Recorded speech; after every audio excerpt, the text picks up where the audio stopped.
ಮಧ್ಯಾಹ್ನ ಬೆಂಗಳೂರಿಗೆ ವಾಪಸ್ ಆಗಲಿರುವಂತಹ ಸಿಎಂ 3 ದಿನಗಳ ಬಳಿಕ ಸಿದ್ದರಾಮಯ್ಯ ಬೆಂಗಳೂರಿಗೆ ವಾಪಸ್ ಆಗ್ತಿದ್ದಾರೆ. ಕಳೆದ 2 ದಿನಗಳಿಂದ ದೆಹಲಿಯಲ್ಲೇ ಬೀಡು ಬಿಟ್ಟಿರುವಂತಹ ಸಿಎಂ ದೆಹಲಿ ಪ್ರವಾಸದ ಬಳಿಕ ಬೆಂಗಳೂರಿಗೆ ವಾಪಸ್ ಆಗಲಿದ್ದಾರೆ. ಸಿಎಂ ಬರ್ತಿದ್ದ ಹಾಗೆ ಸಾಲು ಸಚಿವರಿಗೆ ಅವರನ್ನ ಭೇಟಿ ಆಗೋಕೆ ರೆಡಿ ಆಗಿದ್ದಾರೆ. ದೆಹಲಿ ಪ್ರವಾಸ ಬಹಳ ಪ್ರಮುಖವಾದಂತಹ ಒಂದು ಬೆಳವಣಿಗೆ ಈ ಬಾರಿ ಆಗಿರೋದು. ಸಿಎಂ ಡಿಸಿಎಂ ಇಬ್ಬರೂ ಕೂಡ ಹೋಗಿದ್ರು. ದೆಹಲಿ ಬೆಳವಣಿಗೆ ಕುರಿತು ಸಿಎಂ ಜೊತೆ ಚರ್ಚೆ ಸಾಧ್ಯತೆ ಇದೆ.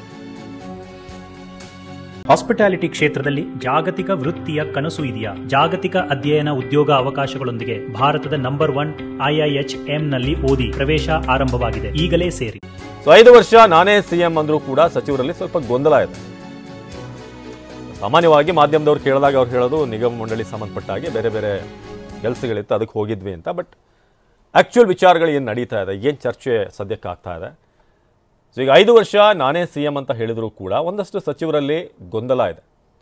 ಅದು ಕೂಡ DK ಶಿವಕುಮಾರ್ ಪರವಾಗಿ ಎಷ್ಟು ಜನ ಶಾಸಕರಿದ್ದಾರೆ ಅನ್ನೋದನ್ನು ಕೂಡ ಸಿದ್ದರಾಮಯ್ಯನವರು ಬಿಡಿಸಿ ಹೇಳುವಂಥ ಪ್ರಯತ್ನ ಪಟ್ಟರು.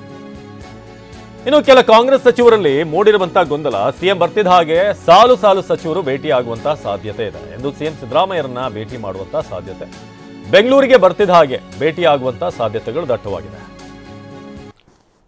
ಸೊ ಇದು ಸಿಎಂ ಅವರು ದೆಹಲಿಗೆ ಹೋಗಿ ಬಂದ ನಂತರ ಭಾಳ ಕಾನ್ಫಿಡೆನ್ಸ್ ಜೊತೆಗೆ ವಾಪಸ್ ಬರ್ತಿರೋ ಹಾಗಿದೆ. ನಿನ್ನೆ ಅವರು ಮಾತನಾಡಿದಂಥ ರೀತಿ, ಹೇಳಿದಂಥ ವಿಷಯಗಳು, ಸದ್ಯಕ್ಕೆ ಅವರ ಕುರ್ಚಿ ಸೇಫ್ ಅನ್ನೋ ರೀತಿಯಾಗಿ ಅವರ ಹಾವಭಾವಗಳಲ್ಲಿ ಅಥವಾ ಆ ಕಾನ್ಫಿಡೆನ್ಸ್ ಕಾಣ್ತಾ ಇತ್ತು. ಆದರೆ ಇನ್ನೂ ಕೂಡ ಕೆಲ ಸಚಿವರಿಗೆ ಹೌದಾ ಅಥವಾ ಹೇಳಿಕೆಗೆ ಸೀಮಿತವಾಗಿರುವಂಥದ್ದು ಸದ್ಯಕ್ಕೆ ಮ್ಯಾನೇಜ್ ಮಾಡೋಣ ಅಂತ ಏನಾದರೂ ಆ ಸ್ಟೇಟ್ಮೆಂಟನ್ನು ಕೊಟ್ಟರೆ, ಅಥವಾ ನಿಜವಾಗ್ಲೂ ಹೈಕಮಾಂಡ್ ಕಡೆಯಿಂದ ಒಂದು ಅಶ್ಯೂರೆನ್ಸ್ ಸಿಕ್ಕಿದೆಯಾ, ನೀವೇ ಸಿಎಂ ಆಗಿರ್ತಾರೆ, ಏನು ತಲೆಬಿಸಿ ಇಲ್ಲ ಅಂತ, ಅಥವಾ ಚುನಾವಣೆಗಳಿಗೋಸ್ಕರ ಮಾತ್ರ ಹೋಲ್ಡ್ ಮಾಡಿ ಇಟ್ಕೊಳ್ಳಾಗಿದೆ ಅನ್ನೋದು.